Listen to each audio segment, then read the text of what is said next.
Just like being on stage, darling. Lights, camera, action. Good evening, everybody, and welcome to the Cherry Blossom Arts interview series that comes to you weekly on a Tuesday evening at 7 o'clock. I hope you're all having a good week so far. I'd like to introduce you to the wonderful Wendy, who is joining us this evening. Hello, Wendy. Hi, hello everybody. Hi, Bexy. Hello, how are you today, Wendy?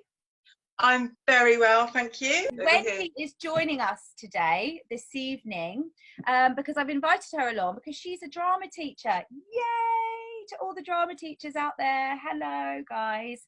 And I wanted to invite Wendy along, again, as part of the interview series, is to give you guys, the audience, an insight into some of the things that people do within the arts and a bit about how they got into it, what inspired them to get involved, and a bit about what they do. So Wendy has very kindly come along to tell us a little bit about her job as a drama teacher. Yay! So Wendy, first of all, can you just tell us a little bit about yourself, please, and what inspired you to get into the arts originally? Yeah, sure. I mean, I guess I've been a bit of a drama queen right from the word go, really. I remember as a child, I was always involved in something. My mother was constantly making me costumes for this and outfits for that, and school plays, all of that kind of thing. I just loved it immediately. And that was kind of when I was really young. And I guess when I got into secondary school, it kind of took more of a second place. So the things became more academic, and especially in those days, and even unfortunately today, sometimes drama is considered as not very academic. I mean, I could talk for hours on why that's not the case, but in those days it was kind of like, if you were academic, you took one pathway, and if you weren't, you did something else. And I ended up sort of doing all the typical kind of school stuff, and maths and English and modern languages and this, that and the other. Yeah. So I didn't do an awful lot in secondary school, but then when I was doing my A-levels, that's kind of when it all started up again for me, and I got really involved in drama again. And then I kind of went off on an alternative pathway for a bit, and then found it again probably about 10 years ago, I suppose. Oh, 10, wow. 12 years ago. Okay. And yeah, you can't keep me away now. Wendy is also a fabulous performer. I've seen her in shows, and I've been in a show with her, so I know firsthand. Okay, awesome. So you are a drama teacher. Can you tell us a little bit about that? Yeah, well, I kind of cut my teeth. As I say, I came to drama teaching as a sort of second career. I've always been a teacher, but I came to drama teaching kind of by happy accident, and started in a school which actually grew along with me. So when I first started, it was a prep school, so I taught young children, and kind of cut my teeth on teaching children up to year 8. Yeah. And then year on year, the school grew and took in other year groups, year by year. And so I just kind of increased my knowledge, increased my expertise each year. And I taught there for about 10 years, nearly 10 years. Wow. But recently I've changed schools and started a new job, and I'm loving it, even though it's remote at the moment, but great and fantastic pupils, and just a really good vibe, even though it is remote. Yeah. Well, I'm having that experience as well, because I'm obviously having to teach remote, and the first sort of 2 weeks that I had to do it, I just didn't know what to do with myself. I didn't know how to do it. I didn't know how to adapt. I didn't really know how to use technology, and I thought, I can't do this. And eventually I got over myself and just tried to just gently ease myself in, and eventually I found my flow. So I think we can all adapt. It's new for all of us. So you also perform, don't you, Wendy, as I just said? So can you tell us a little bit about that? Yeah, sure. Well, I guess I moved to Warminster a long time ago now. It must be, I don't know, I'm not counting, but over 20 years ago. My children were quite small at the time, so I didn't have a chance to get involved, really. I didn't have the time. But as they grew, I became more and more aware of things that were going on in the theatre here, and kind of felt like I really wanted to do something. And then in the end, finally, I saw an advert in the Warminster Journal, which was asking for women who would like to be involved in a production of Calendar Girls. And at the time, that was something that the license for that was hardly ever granted. You had to go directly to Tim Firth, who's the author of the play, and ask his permission. And he had given permission for this to take place. And I just thought, what an amazing opportunity that would be. So I auditioned for that and was cast in that as the character of Cora. And just worked with the most incredible bunch of women who are lifelong friends, just because it was such an experience, you can imagine. Oh, absolutely. What a show. Yeah, so it all started from there, really. And then I've done loads of things at the Athenaeum since, both with the Masqueraders, which is more the musical side of things, and with Alps, who are the group that kind of put on straight plays, dramas, and so on. I've done a variety of things. Steel Magnolias, not that long ago, which was that's just what I saw. Yeah. Okay, that was just an amazing show, again with a really strong group of women that we all just gelled, and it felt like family very early on. And I've done some really fun things as well. Dad's Army, Full Monty, just really good stuff. Blackadder recently. I just love it. You can't keep me off the stage. I think when you've got a passion for the theatre and you find your flow with it, because I know that can be a challenge for people, and that's also part of the interview series coming up. But when you find your flow with it, it's like, you can't keep me away. You know, I will make the rehearsal times work around my schedule. I will, you know, I will sacrifice this because it's just work. It has to be the right project, though. I hesitate to say I'm fussy, because that makes me sound like a bit of a diva, and I don't think I am. No. But I definitely know the things that appeal to me and the things that don't. And there have been shows that have been cast, and I've just thought, no, that wouldn't be for me. I'm not really up for that one. And yet, conversely, at other times, there's a hint of something happening. It's like, oh yeah, count me in. You know, I'm there. Yeah. No, I think that's a really important thing to say, actually, because a lot of people do have that fear, particularly if they feel that they want to be loyal to a group, that they have to be in every show in order to remain loyal to that. But actually, you're right, it's got to work for you. We're all very busy people, particularly those of us who do theatre, amateurly, which is basically everybody has a full-time job and a family and a home, as well as going and doing this big commitment. And let's face it, some of the shows can be a big commitment. Yeah, huge. And yeah, I think you're right. And I think sometimes if you go for a part and you don't get the part that you went for, and then you don't do the show, there can be a little bit of conversation in the background about, oh, perhaps that person isn't committed enough unless they get what they want. Well, actually, I think that's rubbish as well. Because again, you've got to go for projects that resonate with you, that work for you, and that you can fit into your schedule. And it's tiring because, when you do a big show, sometimes you need a break after as well. That's another thing. Oh, I found that most definitely. Yeah, but I think that's a really good point. So tell us a little bit about your teaching style, would you? How do you approach your work with your students? And at the moment, what sort of things are you teaching? Well, I'd like to say, I hope that my pupils would think this too. I'd like to say it's very pupil-centred. So the school that I used to work at is a school for dyslexic children. So all children there have dyslexia, and many of them have associated learning needs as well. Right. So my teaching was always very much geared towards the individual and what the individual would need, and what they would need to get the best out of it. So I try to take that approach with me.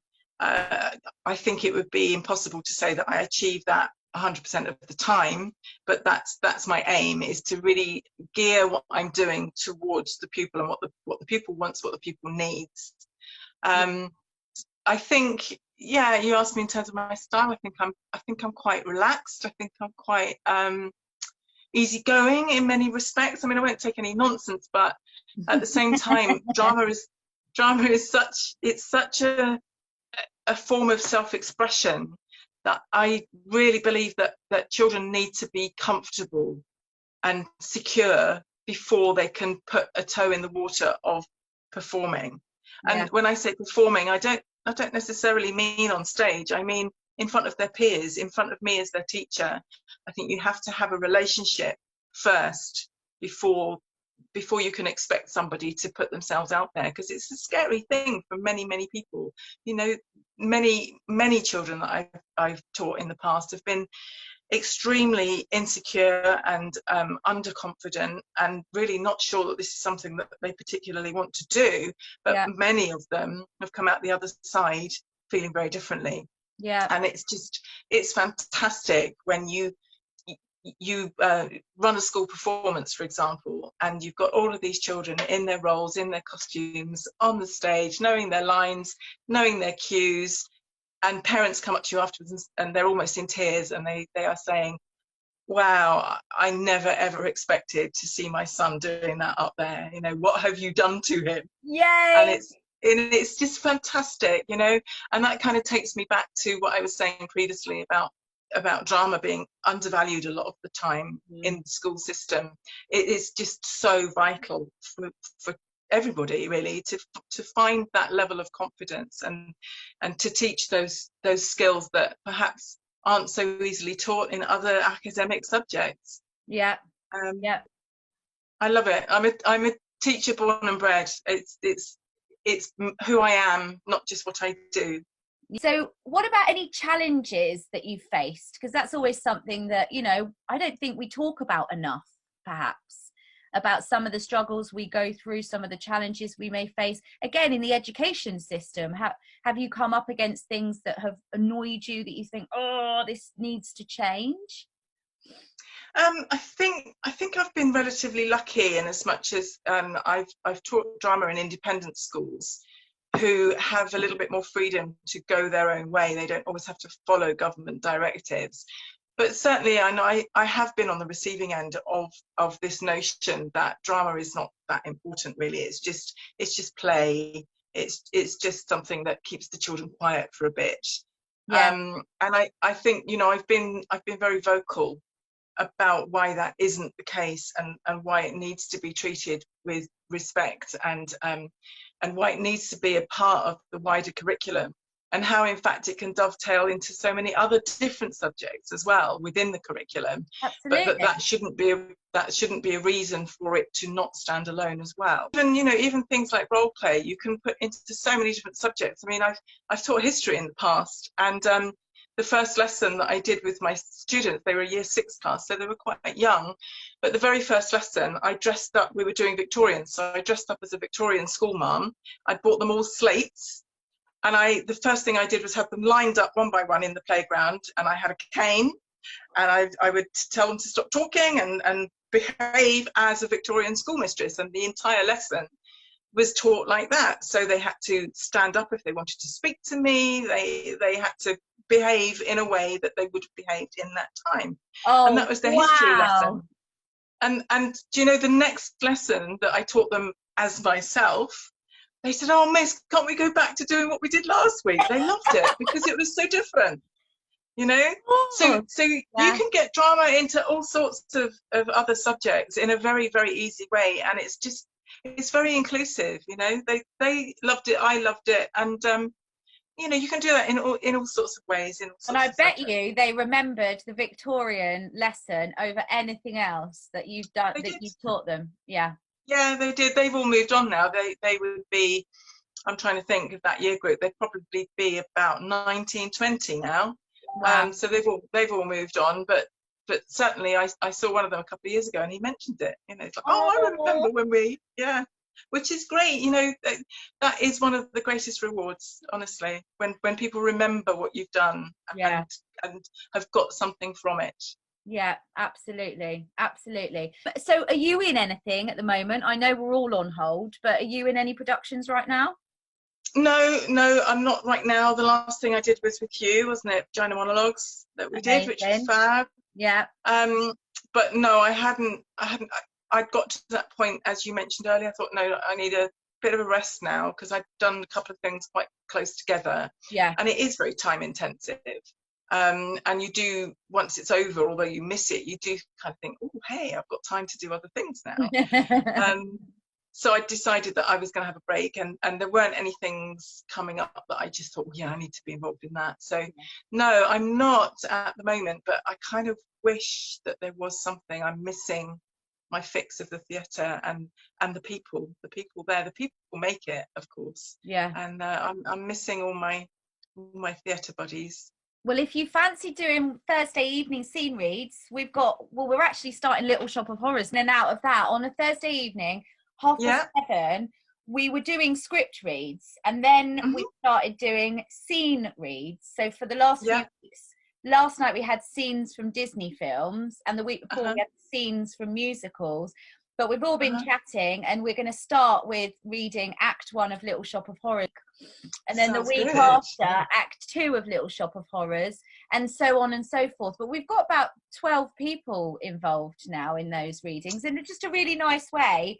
You kind of feel like you're sort of going to a rehearsal a little bit. So it's kind of like building that community up again. So if you fancy that, come along, and anybody else, of course. Sounds good. Worldwide. It's on Zoom, so it's easy to access from anywhere in the world. And we do have a couple of friends from America that come as well. Wow, that's fab. I know, it's brilliant. So finally, Wendy, can you just say some words of wisdom to our viewers about if they've got this burning desire to get involved, one, in the arts, but two, specifically as a drama teacher? What's your advice to them? Well, I would say, first of all, do it, as in perform, or be involved in some way. I think it's something that you need to actually do as opposed to talk about. So go to your local theatre, watch productions, see as much live theatre as you can, whether that's streamed online these days or when you can actually go to performances. Get involved, not necessarily just on stage as an actor, but in all the other areas as well. You know, look at stage management, look at costumes and props and all of those things that have to come together to put on a production. I think sometimes those areas get overlooked. So yeah, do it, get involved, and then really, you know, take it from there. Decide what you would want to do. If you want to teach, then you will have to presumably get qualified. There aren't that many places that will accept you for a teaching role if you haven't got teaching qualification. So I would you know, investigate the best places to do that. A lot of them you can do remote learning now, I believe. So yeah, just get involved is what I would say. Get involved and do it. If you're sitting at home and that's what you want to do with your life, do it. Life is too short. And also, I'm a huge believer in it's never too late as well. Like, if you want to do something, no matter what your age, just do it. You know, just absolutely. Life is for the living, isn't it? It's not about just getting through the days and making do. It's about deciding what it is that makes you happy and what it is that you need. And yeah, I think if we could work out, all of us, what it is that we need, and don't feel ashamed about going out and getting it, as long as you're not hurting anybody else, I think we'd probably be a happier race, actually. Absolutely. And I think sometimes our culture has a lot to answer for, because we thrust ourselves into things culturally that perhaps aren't actually what really works for us as human beings as well. So I totally agree. I mean, I literally bounce out of bed every day and I'm straight on it. You know, sometimes I even say to myself, no, you've got to go and have your breakfast, you know, and go for your daily exercise before you start work, because I'm just like, got bouncing ideas, can't wait for my lessons. But no, absolutely. And also I have to say, because again, I'm a big advocate for it's never too late and you're never too old. I think sometimes, particularly with things like drama, the more experience you've got underneath your belt as well, I think the better you will be as a teacher, as a director, a producer, or any of those things. Or as a performer, in fact, you bring a richness to it that perhaps you wouldn't have had in your younger years. Yeah, absolutely. So awesome. Well, thank you so much, Wendy, for joining us today for this is the third interview series. It's been lovely to have you, and please look out for more interview series coming. Last week we had Lynn, becoming a director. The week before we had my mum Ali about getting into the arts later on in life and finding your confidence. So if there's anything you want to hear about, let us know, because we would love to bring it to you. But from myself and the wonderful Wendy, thank you, Wendy. Most welcome. We bid you good night, and we see you next week. Thank you. Take Bye. care. Bye. Bye.